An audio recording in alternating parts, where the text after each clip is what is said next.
Oh, we're doing this differently?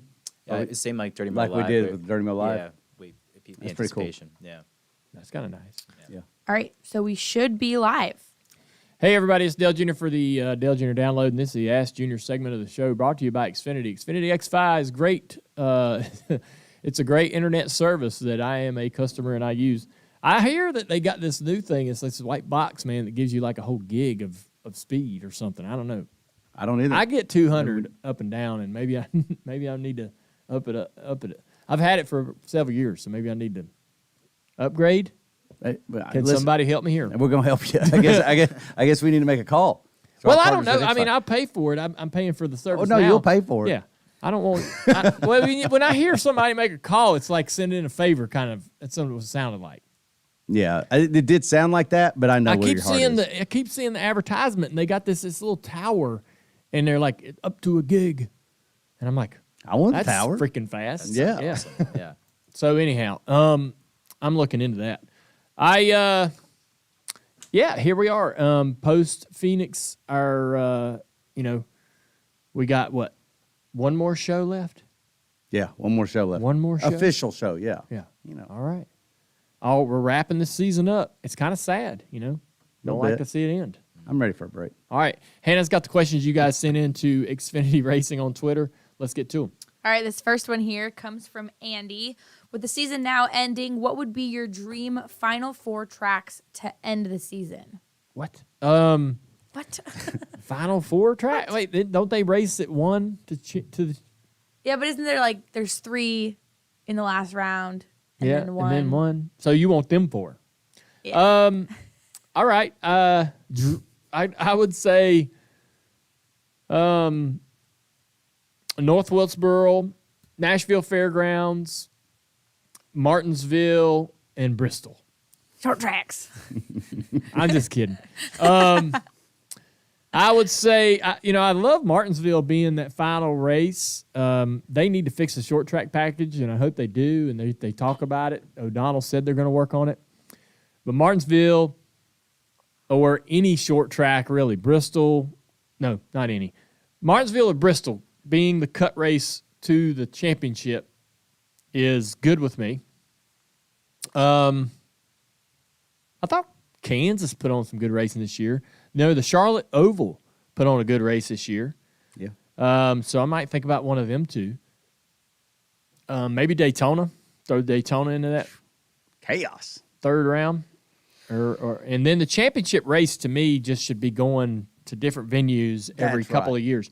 The reason why I say this is, I thought that was an exciting race.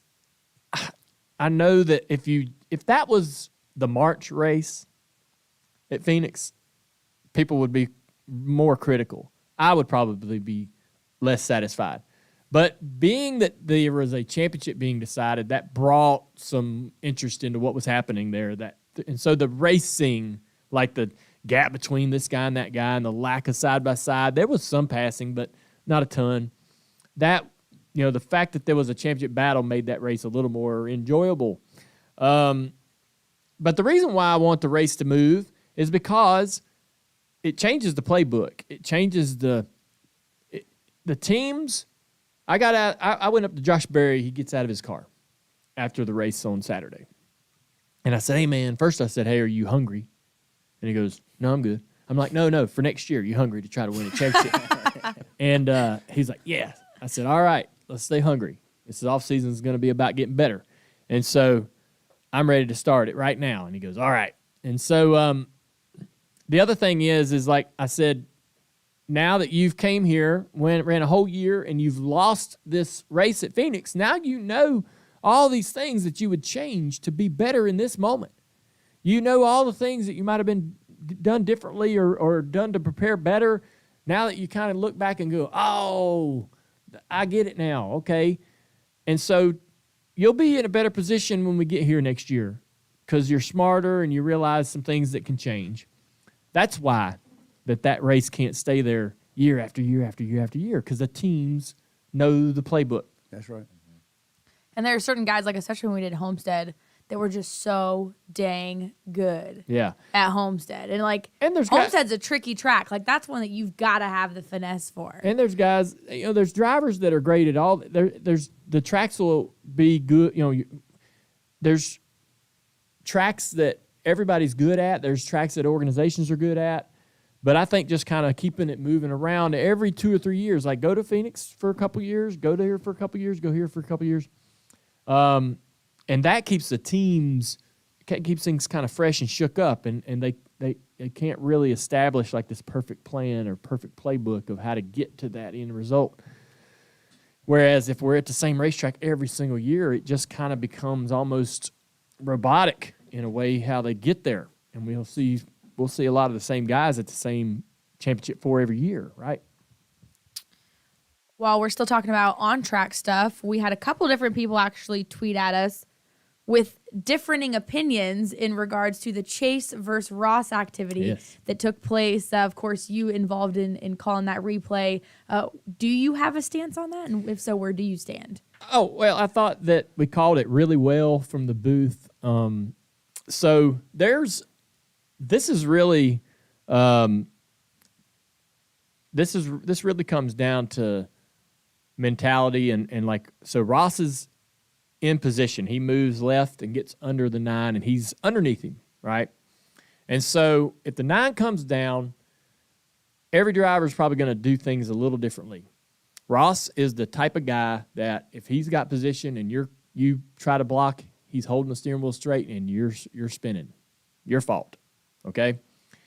If the 9 comes down on me, I probably would have jerked the wheel to the left and went even lower. There was a little bit of room down there that I would have probably tried to keep my momentum maybe going. If we make contact, that stops my momentum. And, in spinning him out, I lost a couple spots by the cars on the outside of me because it's going to slow me down as I turn him. So I'm trying to go left so I can keep my momentum up. And eventually he's going to have to fade back right to make the corner. And so everybody would have done that differently. There's no right or wrong. I don't think Ross is wrong by holding the wheel straight and letting the 9 spin himself out. And I think that it was obvious that it wasn't like obvious. I think it was obviously not Ross's fault because Chase couldn't tell if he did anything wrong. If you've got to say, did I do something wrong there? Then obviously it's not a clear cut Ross screwed up or Ross was a bad guy.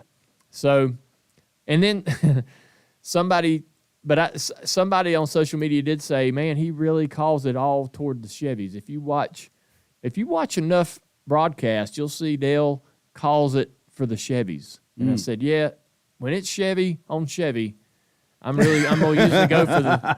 usually go for the Chevy. How dare you? Yeah. So that was an easy one for me. He calls it for the Chevy.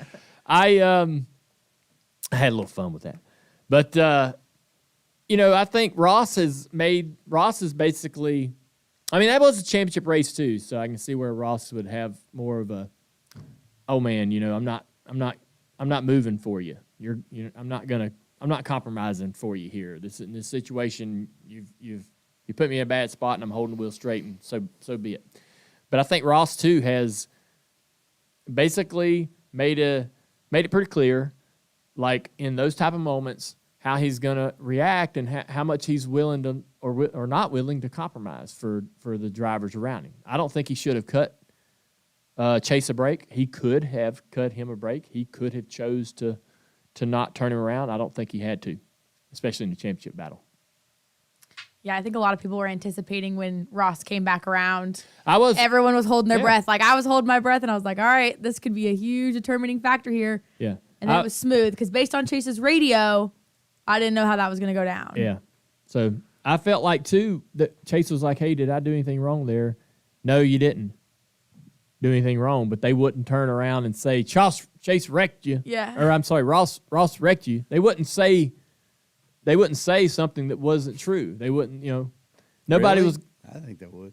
Well, they didn't. I know. No, I got you. I just don't think that's above them to say that. But no, I'm hearing you. I just thought that was telling. Like they said, You didn't do anything wrong. And Chase really didn't do anything wrong. He just spun himself out. But he didn't do anything egregious. But they wouldn't say, man, Ross wrecked you. Go get him. Because they knew that it wasn't true. Yeah, I got you. Yeah. Yeah. By the way, Jamie McMurray was on Door Bumper Clear this week. What'd he say? He said he just doesn't think that Chase knew. He didn't know. They were actually talking about something that actually annoyed me the most, and that was the fact that Chase won't state his opinion to anybody after a race. He plays it very, very. He's deliberately not answering the questions. And I wish Chase would just tell us, what do you think about that situation? But Jamie McMurray said, I don't think he knew what happened. He goes, sometimes drivers just don't know if they were until they've seen it or been able to go back and look at it. He goes, maybe he didn't know, maybe he doesn't know, or maybe he is very mad and he just kind of conceals it, and then we have to suspect that he's pissed. I think that if they were going to another race the next weekend, he would have said more. But the fact that he was ending the year, that he didn't want that to be the sound bite for the next several months.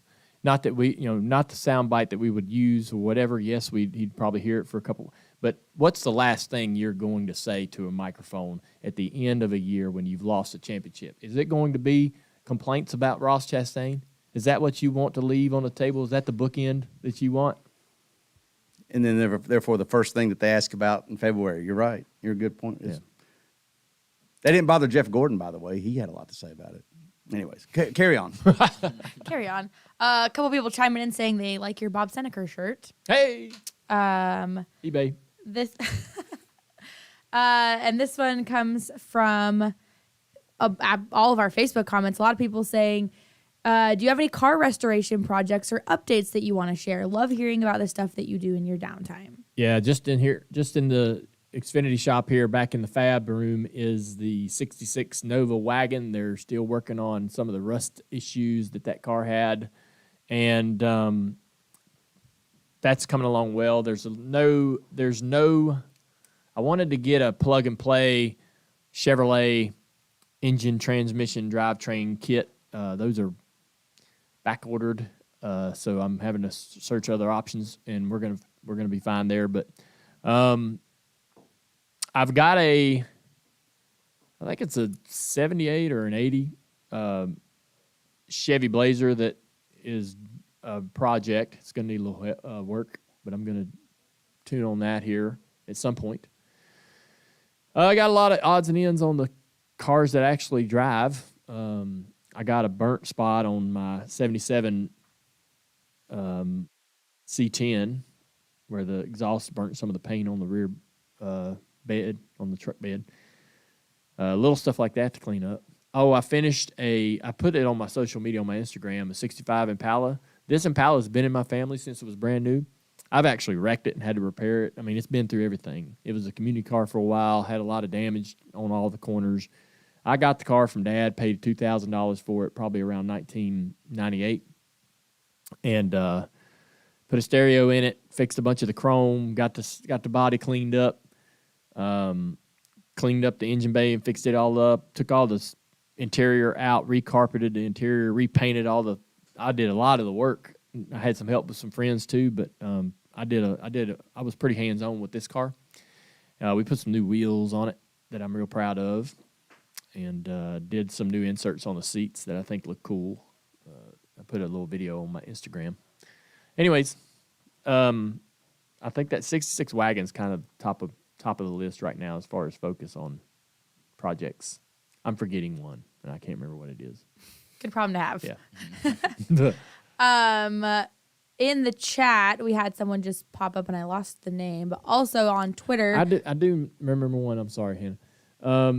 The car that's on the road, Glory Road at Hall of Fame, the Dale Earnhardt 1980 Championship Monte Carlo, will be coming home soon. And I don't have the drivetrain finished in that, so I've got to get the motor and everything in that, and kind of go back through the brakes and everything, get it, because I want to get it to where it drives and drive functions. it around. Yeah, so that's one thing that's happening. This one comes from @Dirt Fever. It says, "What are your thoughts on the legendary Pennsboro Speedway opening back up?" Can't believe it. We went out there and shot a Lost Speedway, and it just was, it looked far, far, far gone. And I cannot wait to watch the progress as it gets sort of brought back to life. It's going to be so much fun seeing the before and after. I'll dig that kind of stuff. Any kind of Instagram about like pictures from like New York City or even downtown Mooresville from like 80 years ago and today when they take the same perspective. Really, that is so cool to me. I love seeing stuff like that. So like urban growth and whatnot. But so seeing it change and how they document that will be a lot of fun. And what they're going to do, there's a creek that runs through that racetrack, so there's a bridge on each end. They race across a bridge in turn 1 and 2, and across a bridge in 3 and 4. And there's going to need they'll need to do some work to those to get them to code and whatnot to be able to race. I'm surprised that they're taking this on because of the expense. It's going to be expensive. We were talking about it over the weekend at World Finals, and I asked why, of all the places to build that racetrack, why right over top of the creek? Because if you know where it's at, there are plenty of other places they could have put it. Sure. And it used to be a horse track. I didn't know that. I didn't either. Which I don't know still why you'd put a horse track over a creek, but I feel like it might make a little more sense. Yeah. But I guess it used to be a horse track is what I was originally told. All right. Last one here comes from Wayne. It says, do you have any big plans for the off season? Of course, projects aside, but do you have any big plans for the off season? Well, we'll go see Amy's family in Texas. That's probably the main thing that we got going on. Otherwise, I think I might go to Gatlinburg, go see our friends at High Rock, Sugarlands, and check in with that family to see how things are going with that. We have Christmas parties here at work. That'll be important. Opportunities to get in front of all the employees and talk about the pride we have in this season, but the excitement for 2023. And obviously bringing Brandon Jones into the fold and introducing him to the way we do things will be a lot of fun over the off season. Hopefully, maybe get a hunt in or two. I'd love to go hunting. I haven't had a chance to go do that, but it's that's about it. I mean, Daytona will be here before you know it. I'm gonna go to the Xfinity race. I don't think I got plans to be at the 500, but I'm gonna go to the Xfinity race and check all that out. I'll be in town for a couple days. Was that the question in the chat? You were about to say a question in the chat, and then he remembered what his last project was. Oh, no, those were both in regards to Pennsboro. So it was the one guy that had... Got it. Someone had brought up Pennsboro, and then it reminded me we have a question on here also from that. Just a lot of people looking it up. Yeah, if you've never seen Pennsboro, look it up on Google. And the pictures of people just sitting on the hillside. Yeah, or watch Lost Speedways. Yeah, or Lost Speedways. Yeah, so cool. Yeah. Perfect. Well, that is it for this week's Ask Junior. All right, you're on our YouTube page. Make sure you click to subscribe. And thank you, Xfinity, for everything you do. Xfinity's been a great partner for the podcast and Dirty Mo Media, and we really appreciate them. One of the best companies, man, when it comes to investing in this sport and moving things forward and doing a lot.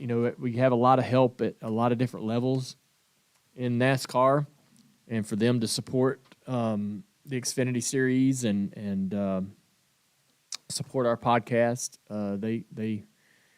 they make a big difference in some unique areas. So we appreciate them. Thank you guys for tuning in. Hope you enjoyed this year. We've got another show left, and then we'll see what happens in this winter. I always say that. I always say we're going to try to do some things, or always try to get Mike to do something for us to create content. I always try to talk Mike into going year round, which is crazy. But that is we crazy. Now have, what's the Dirty Mo? Dirty Mo Live. Dirty Mo Live, right? So while people are here, right? That's right. Tell people what Dirty Mo Live is, Mike. I'm excited about this. Dirty Mo Live is listen, obviously it's a live stream broadcast, but it also is our very first that we do. This Ask Junior was the only live streaming we had done, but this is going to be a show that we can do as many times a week as we want to, and it gives us now a chance to be able to react to news or react to anything without having to wait for our next scheduled podcast, right? Which, you know, in the off season, that's one thing. But even, you know, for a week-to-week podcast schedule for the download or door bumper clear, you know, sometimes you wait long enough to get, you know, lose relevance. Now we're not going to have that problem. We did our first broadcast last week, and it was a huge success. We had like over 40,000 views on that, and there was a lot of people. There was like 2,000 or 3,000 people in the thing at one time. A lot of fun. I want us to be able to engage with fans in real time, and yeah, we're looking forward to it. We'll build that out. But I appreciate that coming up. Yeah. My favorite thing is I get a text from Mike at like 8:30. What are you doing? I'm like, right now or later? And he's like, no, we're gonna go live. I don't think you could have teed this up in a more creepy way. That's why I thought it was than funny. what you just did. Like, I was like, okay, Mike, nope, I've got to work. Not how it happened. That's okay. Alex got to make his debut. I was asking if she was available to get on Dirty Mo Live. I'm so glad I asked. Anyways, Dirty Mo Live is going to be a lot of fun because, yeah, we can just jump down here and fire it up and go, right? That's right. And it'll be a revolving door of different content contributors. We're going to have somebody from Door Bumper Clear on this week. You know, we'll mix and match, and it's not just going to be one person all the time. So, all right, we'll everybody. Have a great week out there, and Thanksgiving's coming around the corner, man. So, you might want to save up. There'll be that's what I'm going to do. Save up what? Calories? Yeah. Yeah, I got you. Save up for the big day. I got you. All right.